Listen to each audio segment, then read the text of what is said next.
Hi குட்டீஸ், இன்னைக்கு நாம சட்கரம் முறைப்படி 3 எழுத்து சொற்கள் படிக்கலாம் வாங்க.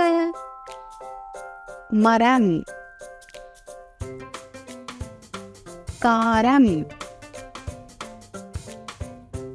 சுரம், தூரம்,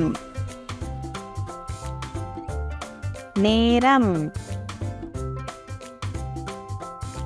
அறம், கரம்,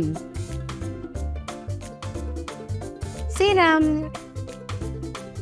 மறுபடியும் இன்னொரு தடவை சொல்லலாமா? மரம், காரம், சுரம், தூரம், நேரம்,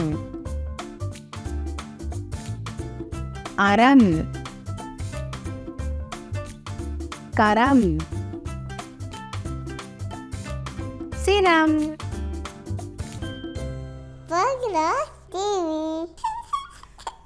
ஷேர் பண்ணுங்க, சப்ஸ்கிரைப் பண்ணுங்க.